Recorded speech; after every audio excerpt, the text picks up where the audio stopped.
ঘন জঙ্গলের মাঝে ছোট এক গ্রামে থাকত বৃদ্ধ মানুষ গোপাল। তার একটাই সম্বল, তার একমাত্র ছেলে রাহাত। স্ত্রী বহু বছর আগে মারা গেছে, তাই ছেলে ছাড়া আর কেউ নেই তার পৃথিবীতে। গোপাল দিনমজুরি করে কোনো মতে জনের সংসার চালাতো, কিন্তু সংসার ছোট হলেও ভালোবাসায় তার ভরপুর ছিল। তারা খুব সুখী ছিল। ও বাবা, আর কত দূর যাবে? এখানে একটা গাছ কেটে ফেলি। বাবারি, একটু কষ্ট কর। একটা গাছের কাঠ পেয়ে যাই, তবেই কাটা শুরু করে দেব। একটু ধৈর্য ধরবে বাবা। ও বাবা, আমাকেও দাও, আমি কাটি। আরো বড় হ, তারপরে কাটিস। এখন না রে বাবা। হঠাৎ একদিন গোপালের ছেলে অসুস্থ হয়ে পড়ে। ছেলেটি বিছানা থেকে উঠতে পারে না। গোপাল গ্রামের একজন ডাক্তারকে আনে। আমি তোমাকে কি বলবো গোপাল, তোমার ছেলেকে তাড়াতাড়ি শহরের ভালো কোনো হাসপাতালে নিয়ে যেতে হবে, না হলে তোমার ছেলেকে বাঁচাতে পারবে না। যা করার তাড়াতাড়ি করো। হে ঈশ্বর, আমার এই দুনিয়াতে কেউ নেই এই ছেলেটি জানা। হে ঈশ্বর, এত টাকা আমি এখন কোথায় পাবো? আমাকে তুমি এই কোন পরীক্ষায় ফেললে? ও বাবা, বাবা তুমি কোনো চিন্তা করো না তো, দেখবে আমি এমনিতেই ভালো হয়ে যাব। তুমি কাঁদবে না বাবা, তুমি কাঁদবে না।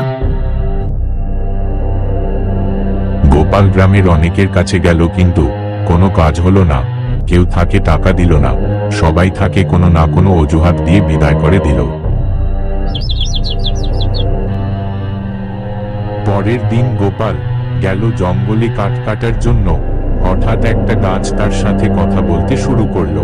এই গোপাল, আজ বড় চিন্তায় আছো দেখছি। তোমার মুখটা যেন ফ্যাকাশে ফ্যাকাশে হয়ে আছে। কি চিন্তা করছো? আমাকে বলবে। তুমি আমাকে ভয় পেও না, আমি তোমাকে কিছুই করব না।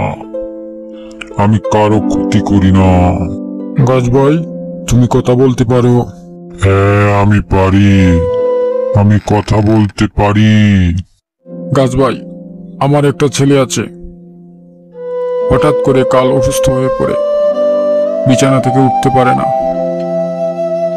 ডাক্তার এনেছি। ডাক্তার বলেছে শহরের ভালো কোনো হাসপাতালে ভর্তি করতে, তাও তাড়াতাড়ি, না হলে নাকি আমার ছেলেকে বাঁচানো যাবে না। গ্রামের অনেকের কাছে টাকা ধার খুঁজেছি, কেউ দেয়নি।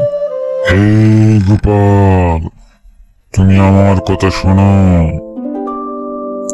আমি অনেক দিন থেকে তোমাকে দেখছি।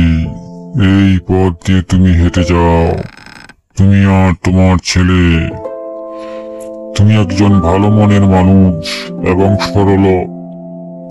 তুমি অন্যের উপকার করো নিজের জীবন বাজি রেখে। তুমি সব সময় মানুষের জন্য এগিয়ে যাও। আমি তোমাকে একটা উপকার করব। এই নাও গোপাল, তোমার জন্য এটা দিলাম।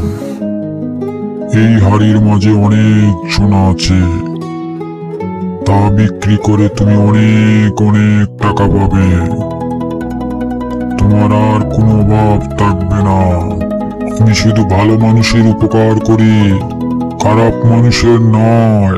গোপাল, আর কথা বাড়াসনি, এখন তাড়াতাড়ি যা, তোর ছেলেকে বাঁচা। যা। ধন্যবাদ গাছ ভাই, আজ তুমি যে উপকার আমায় করলে সারা পৃথিবীর মাঝে কেউ কারো জন্য করে না। গোপাল, তুমিও একজন ভালো মানুষ। যাই গাছ ভাই, যাই। তারপর গোপাল ছেলেকে শহরে বড় হসপিটালে নিয়ে চিকিৎসা করালো। গোপালের ছেলে ভালো হয়ে উঠল।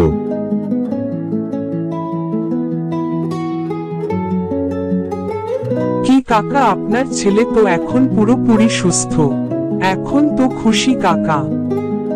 হে মা, এখন পৃথিবীর সবচাইতে সুখী মানুষ আমি, কারণ এখন আমার পাশে আমার ছেলে আছে। এর চাইতে খুশি আর কি হতে পারে? বুঝলে মা? হে জানি কাকা, সন্তানের আনন্দেই তো বাবার আনন্দ। ভালো থাকবেন কাকা, আমাদের জন্য দোয়া করবেন। হ্যাঁ অবশ্যই, আমাদের জন্য দোয়া করো মা। তারপর গোপাল নতুন বাড়ি বানায়। গোপালের এখন গ্রামের মাঝে অনেক সম্মান, তার জীবন এখন সুখে শান্তিতে চলে যাচ্ছে। এই গল্পে আমরা শিখলাম যে ভালো মানুষ তারা কখনো কোনো আটকে পড়ে না, ঈশ্বর তাদের পরীক্ষা করার জন্য বিপদ দেন। সম্মানের মালিক ঈশ্বর।